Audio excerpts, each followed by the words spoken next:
The twin battles of Jena and Auerstedt were both fought on the 14th of October 1806, some 25 kilometers apart. Although the Prussian army might have survived any one of the battles in isolation, it was the combined impact of both that proved to be so devastating. The main Prussian army at Auerstedt was only marginally larger than the Prussian army at Jena. At most, it numbered some 58,000 men, with another 15,000 troops further afield. Nevertheless, this was still twice the size of the single French corps they were destined to fight. Furthermore, the army was wholly Prussian and contained the elite Guards regiments. Led by the 71-year-old Karl Wilhelm Ferdinand, Duke of Brunswick, the army was under the nominal leadership of the somewhat inept King Frederick William III. On the 14th of October, Brunswick's army was in the process of withdrawal. We needed to secure the army's lines of communications and its escape route towards Berlin by way of Magdeburg. We were certainly aware that a force of one or more French army corps blocked our route, but we were unsure as to the strength of this force. Barring his way, about 12 kilometers to the northeast at Naumburg, were two strong French army corps, totaling almost 50,000 men, Marshal Davout's Third Corps and Marshal Bernadotte's First Corps, together with several regiments of dragoons. Napoleon had ordered both these marshals to attack the Prussians from Naumburg. Yet Bernadotte refused to follow this order, arguing that an earlier order took precedence. Whatever his motivation, Marshal Bernadotte marched his 20,000 troops and supporting cavalry away from the sound of the battle on the 14th, ignoring the pleas of his own officers. By any reasonable expectations, Bernadotte's decision should have guaranteed a Prussian victory at Auerstedt. Davout commanded a corps of nearly 27,000 men, but he was about to confront a Prussian army twice this size, with an overwhelming superiority in cavalry and artillery. Davout was not to be deterred. Like Bernadotte and so many of Napoleon's marshals, he came from a relatively humble background and had worked his way through the officer ranks. Fiercely professional, he was to become known as the Iron Marshal. Davout decided to preempt the anticipated Prussian advance. He sent his 3rd Division under General Gudin to capture a series of crossroads overlooking the Saale River at the village of Hassenhausen. On the night of the 13th, the position was quickly occupied by the 9,000 men of 3rd Division.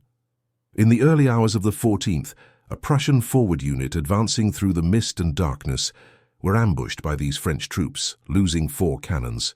The French position at the village of Hassenhausen was on a stretch of high ground forming an undulating plateau overlooking the river Saale, some 2 kilometers to the south. Hassenhausen itself sits on a high ridge overlooking the plateau. This plateau, which was to become the battlefield, is about 6 kilometers in length from Hassenhausen in the east to Eckartsberg and Auerstädt in the west. It is also about 3 to 4 kilometers wide. The battle started shortly after 8 o'clock, when Blücher, with almost 3,000 Prussian cavalry, led a series of massed charges from Spielberg in the north against the French battalions around Hassenhausen. Opposing him were the infantry regiments of 3rd Division, formed in battalion squares either side of Hassenhausen, with artillery placed at the corners of each square. Following the Marshal's orders, we formed battalion squares to receive these massed squadrons of enemy cavalry. We fired at them in volleys at point-blank range. Meanwhile, Marshal Davout and General Gudin went from square to square, giving orders. Not a single square was attacked and broken. Blücher's wasteful cavalry charges destroyed the Prussian cavalry on this northern flank. In one attack by a squadron of 150 Queen's Dragoons, only 150 returned. However, by 9 o'clock, Brunswick had brought up 2 of the 5 divisions that made up his army, the Schmettau and Wartensleben divisions, with over 20,000 Prussian infantry. On the French side, Davout was also bringing 2 further divisions to strengthen his own line. The first of these, Friant's 2nd Division, arriving at about 9:30, brought the number of French infantry to 16,000. At Auerstedt, Brunswick was never able to build up an attacking force that decisively outnumbered the opposing French. The French now held the higher, dominant position, with the village of Hassenhausen and its network of roadways flanked by ditches and embankments. All this provided excellent cover for Davout's infantry. The French had occupied the sunken roads right in front of the village of Hassenhausen. From these positions they maintained a sustained fire, killing and wounding many of our men. They had also positioned their infantry in the ditches either side of the main road.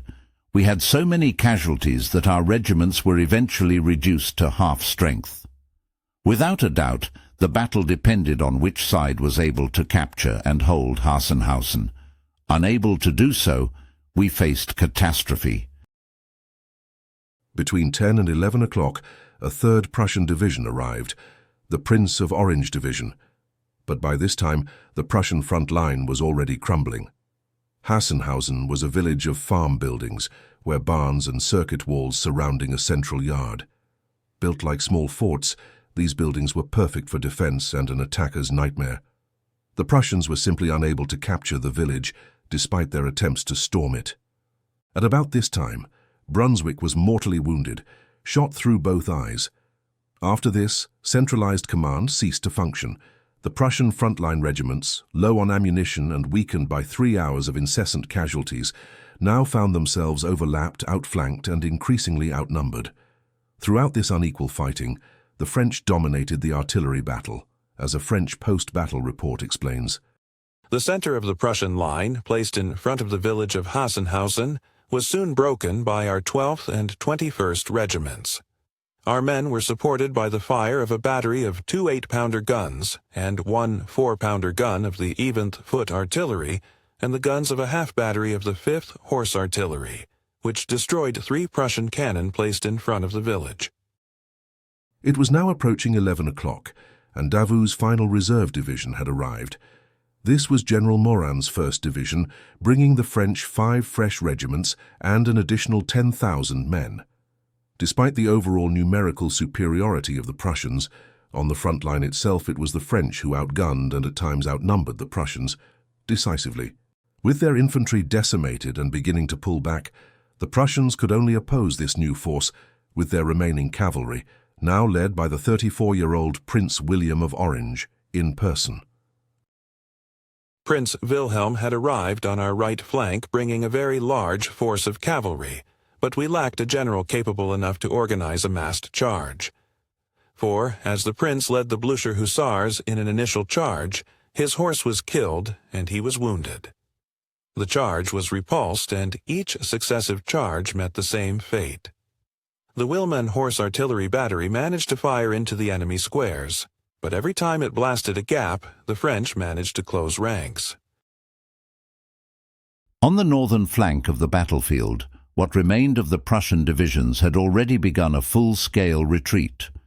French reinforcements from Friant's 2nd Division had long since outflanked the Prussians, advancing everywhere and capturing village after village along the northern edge of the plateau.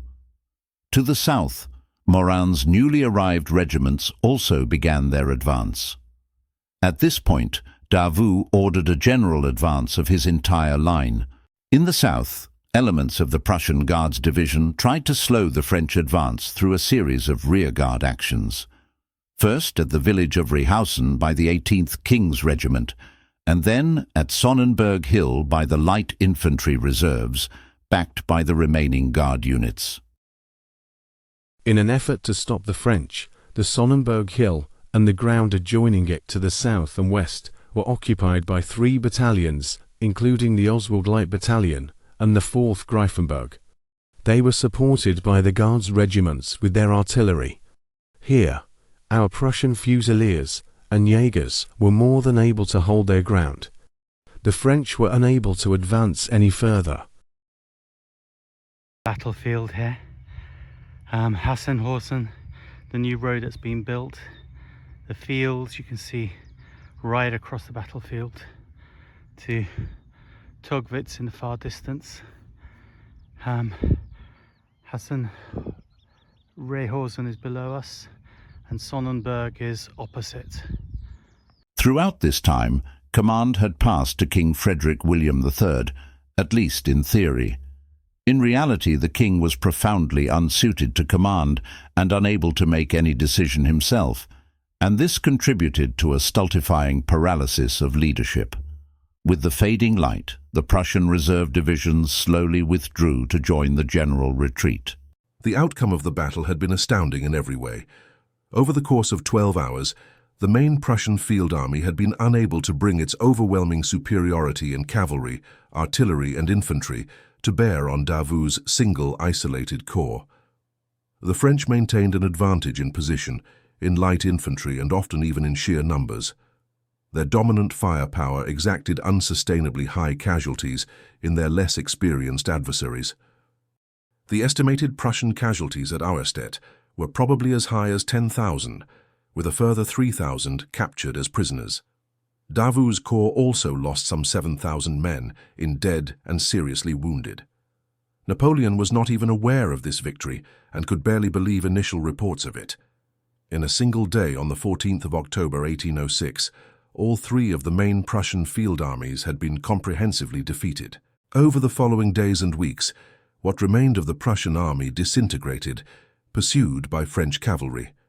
Jena and Auerstedt were battles that had a deep and profound impact, both on the Prussian national psyche and on the course of Napoleon's own imperial pretensions. If you want to find out more about the battles, their significance and the regiments involved in them, please read our books.